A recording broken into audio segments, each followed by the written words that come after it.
नमस्ते मास्टर। मैं कमलेश शर्मा मध्य प्रदेश भोपाल से आप सभी का हार्दिक हार्दिक अभिनंदन वंदन प्रणाम करता हूँ। गुरु शक्ति को प्रणाम करते हुए, विश्व शक्ति को प्रणाम करते हुए हम ग्रेट मास्टर लाहिड़ी माशा को अनंत कोटि धन्यवाद देते हैं और उनकी लिखी लाहिड़ी गीता को हम आगे उसका वाचन करते हैं। अभी तक हमने जाना कि कर्म योग में हमको खट्टा मीठा आदि आदि स्वाद का अनुभव क्यों होता है, उसके आगे की चर्चा हम इस वाले पैराग्राफ में हम करने जा रहे हैं कि मनुष्य देव यज्ञ, पितृयज्ञ तथा अनेक प्रकार के यज्ञादि करने के पश्चात उस यज्ञ का शेष भाग स्वयं ग्रहण करता है। ये वैसे ही है जैसे सभी लोगों को खिलाकर स्वयं खाने पर, ऐसा करने पर भी उस मनुष्य की प्रकृति को शांति नहीं मिलती। ना तो वे वर्तमान में शांत रह पाते हैं और ना ही भविष्य में। किंतु प्रकृति यज्ञ का आयोजन करने से साधक को भूत, वर्तमान तथा भविष्य तीनों में ही परम शांति का अनुभव होता है। यहाँ पर प्राणायाम आदि करना ही प्रकृति यज्ञ है। पूरक तथा रेचक के बीच में होने वाला कुंभक ही इस महायज्ञ का शेष भाग है, जिसे अनुभव कर साधक शांति लाभ करता है। ये कुंभक सहज ही होना आवश्यक है। इस अवस्था को प्राप्त करने से सभी प्रकार के पापों से मुक्ति मिलती है। यहाँ पर लाहिड़ी माशा ये हमको समझाने की कोशिश कर रहे हैं कि आप कितना भी यज्ञ, पूजा पाठ, तप, स्वाध्याय, वेद, शास्त्र कितना भी आप पाठ कर ले, मगर उससे आपको उस मूल चेतना की प्राप्ति नहीं होगी, उस परम शांति को आप उपलब्ध नहीं होगे। ये बात अकाट्य सत्य है दोस्तों कि इसके लिए आपको मृत्यु को, जैसे निकट मृत्यु आती है, इस प्रकार से तप करना पड़ेगा, जहाँ सारे मानसिक क्लेश शांत हो जाते हैं, जहाँ सारे डर निकल जाते हैं। मास्टर खाली थोड़ा बहुत ध्यान करने से कुछ भी नहीं होता। आजकल तो यूट्यूब पर इसकी लहर अनेक अनेक गुरुओं के द्वारा दी जा रही है। इतनी राशि लेकर हम आपको समाधि का तो हम सा भी नहीं छू सकते मास्टर। इसमें आपको कहीं वीराने में कहीं भी जाने की जरूरत नहीं है, परंतु आपको इसमें नियमितता, निरंतरता, संकल्प शक्ति को लेकर आहार विहार और पूरी तरीके से अष्टांग योग को आपको अपनाना पड़ेगा। तभी आप उस समाधि की, उस परम अवस्था को, उस मूल चैतन्य को आप जान पाएंगे। तभी हम इस जीवन में आनंदमय से रह पाएंगे। अंततः जैसे सभी प्रकार के लोग जीवन यापन कर रहे हैं, वैसे ही हमारी भी गति होने वाली है। थोड़ा सा कथा में नृत्य कर लेना, थोड़ा सा भजन सुन लेना, थोड़ा सा इधर से आनंद ले लेना, वो परम शांति नहीं है। आप कितना भी पैसा यज्ञ कर ले, आप कितनी भी शास्त्रोक्त विधि से, वैदिक विधि से कुछ भी कर ले, लेकिन इस यंत्र को, यानी इस मनुष्य के भीतर अंदर ही आपको इस मूर्ति का आपको दर्शन करना पड़ेगा। यहाँ लाहिड़ी माशा एक चीज और बता रहे, अंतर यात्रा ही क्यों, इस पर हम मूर्ति पूजा पर आते। यही मूर्ति बाहर जो है पत्थर के रूप में हमारे ही द्वारा प्रकट की गई। जब आप देखेंगे कि एक साधक साधारण रूप से ध्यान कि अंतर जगत की ओर प्रवेश करता है, तो दोनों आंखें बंद करके सबसे पहले उसको भ्रुकुटी के रूप में इस आज्ञा चक्र में ही हम देखते हैं, उसको गौर से देखते हैं। देखते देखते ही उस इड़ा पिंगला की नाड़ी के द्वार से सुषुम्ना का द्वार सहजता से खुल जाता है। तब हम उसको डेली प्रैक्टिस, मोर प्रैक्टिस करते करते एक दिन वो सहज ही परम शांति की अवस्था उपलब्ध होती है। मेरा विषय भी है समाधि की अनंत यात्रा। ये समाधि की अनंत यात्रा का सब्जेक्ट जो है बहुत ही गहरा है। मैंने पहले भी सेशन में कहा है कि उन साधकों के लिए वो वाकई में इस संसार में रहकर निर्वाण को प्राप्त करना चाहते हैं और ग्रस्त में ही रहकर वास्तव में संन्यास लेना बहुत ही मर्दानी बात है, मर्दों की बात है। पुरुषार्थ रूप से संन्यास भगवे वस्त्रों से नहीं, संन्यास आंतरिक रूप से हो, जिसमें सजगता हो, नियमितता हो, आहार विहार का सम्यक दर्शन हो, सम्यक दृष्टि हो, तभी हम इस समाधि की अनंत यात्रा पर आसानी से हम उसमें प्रवेश पा सकते हैं। आगे चलते हैं, लाड़ी महर्षि क्या बता रहे।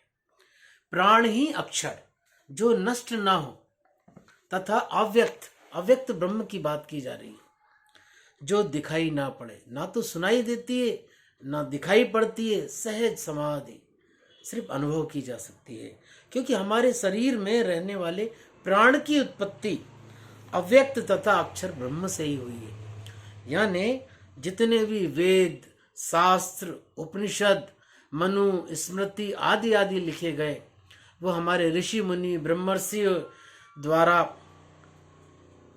उस ब्रह्मांडिक ऊर्जा से ही ओतप्रोत होकर ये सब लिखे गए हैं। इसीलिए प्राण की उत्पत्ति को अव्यक्त तथा अक्षर ब्रह्म बताया गया। जब तक ये प्राण चंचल है, तभी तक हम लोगों की प्रवृत्ति इस संसार के प्रति है।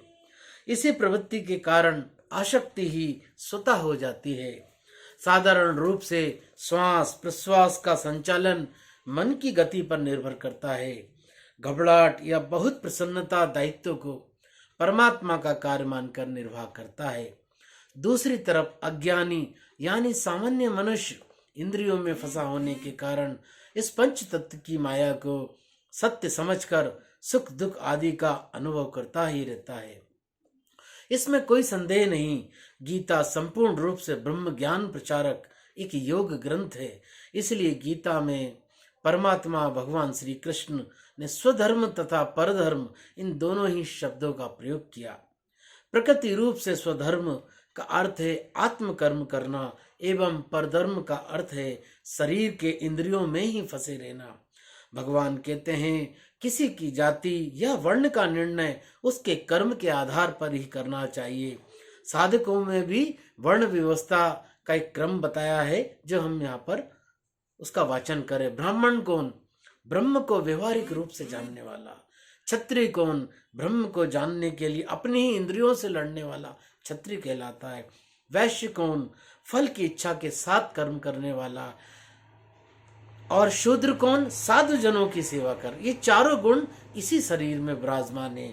ब्राह्मण, क्षत्रिय, वैश्य और शुद्ध, यहाँ तो हम जाति पाति में ही फंसे हैं। तो उस समाधि जैसी अनंत गुण, उस मूल परावस्था, मूल चैतन्य को हम कैसे पा सकते हैं? यहाँ पर गंभीरता से सोचने का विषय है। आजकल वर्ण व्यवस्था को अधिकतर लोग नहीं मानते। अज्ञानी मनुष्यों ने अपनी जाति के आधार पर स्वार्थवश नई व्यवस्था बना रखी है, जो पूरी तरीके से गलत है।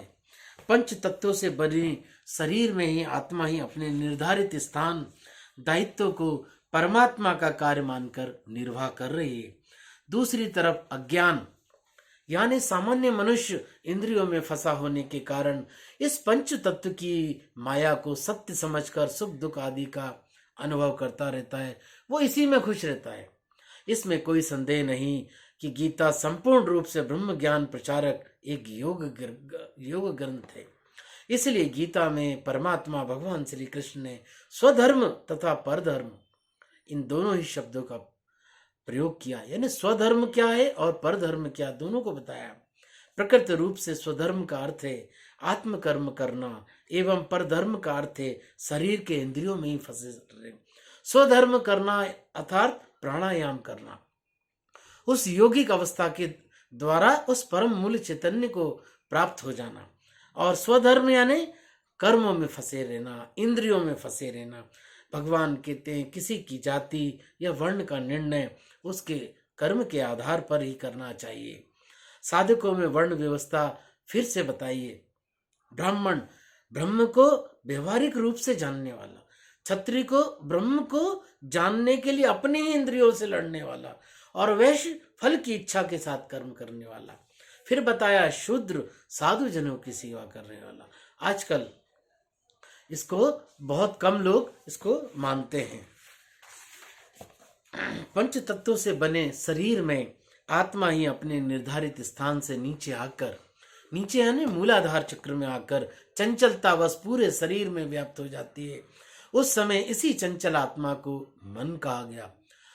कई तरीके के विचारों के पुलिंदा बनता है, जो उसकी गठरी बनती है, उसको मन कहा गया।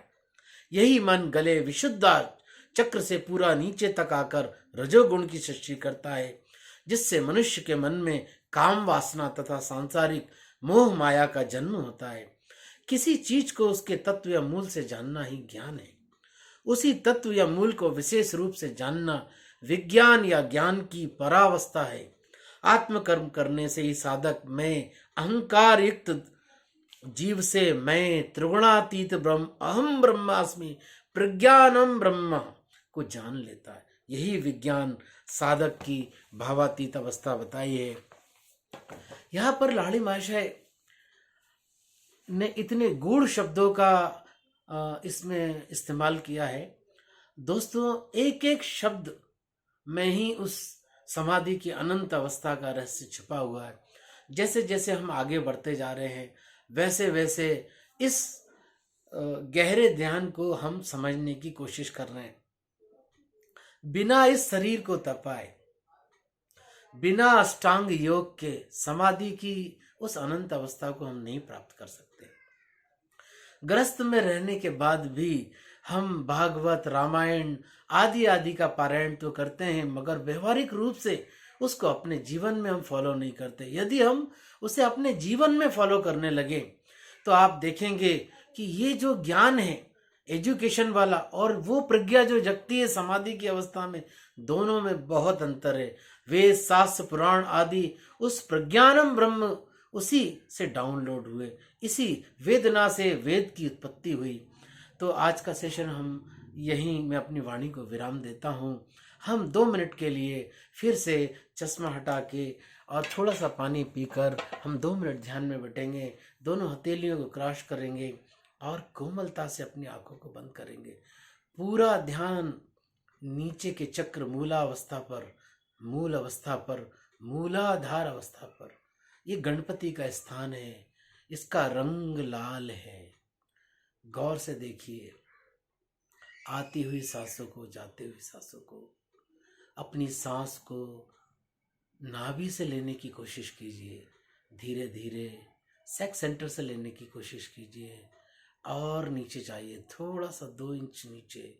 मूलाधार से सांस ऊपर की ओर आती हुई, बाहर निकलती हुई, और यही सांस अंदर आती हुई मूलाधार चक्र तक।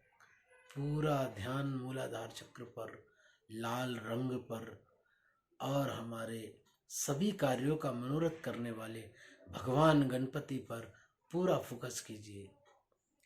पूरी तन्मयता से लाल चक्र मूलाधार पर अपना ध्यान केंद्रित कीजिए, पूरा ध्यान केंद्रित कीजिए।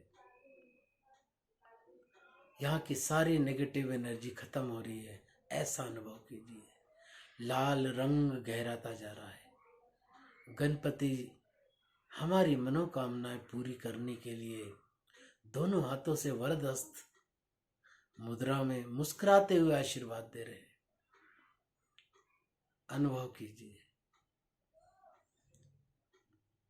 पूरा ध्यान मूलाधार चक्र पर।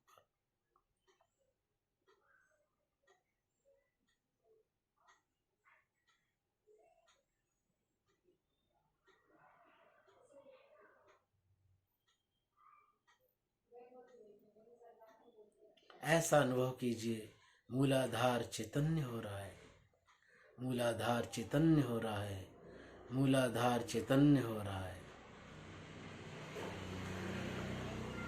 पूरा ध्यान हृदय चक्र में ओंकार की ध्वनि के साथ, जैसे ओंकार की ध्वनि पूरे शरीर में गुंजायमान हो रही है। परम अवस्था, परम शांति की अवस्था इस ओंकार ध्वनि से।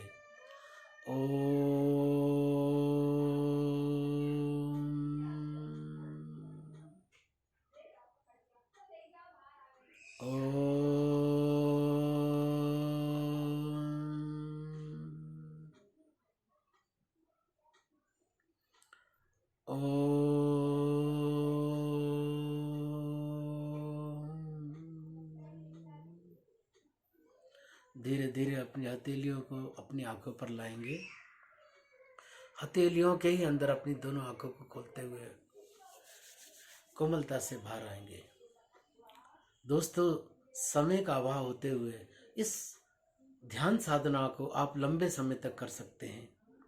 प्रतिदिन ओमकार ध्वनि, ओमकार मंत्र का जाप जरूर करना चाहिए और कहीं भी एकांत में अपने अंतर्मुखी होकर सांसों पर ध्यान देना, हर एक चक्र को देखना।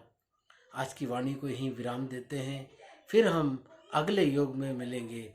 तब तक सभी गुरु शक्ति को विश्व शक्ति प्रणाम करते हुए आपको अनंत कोटि धन्यवाद। धन्यवाद, धन्यवाद। Thank you master, thank you.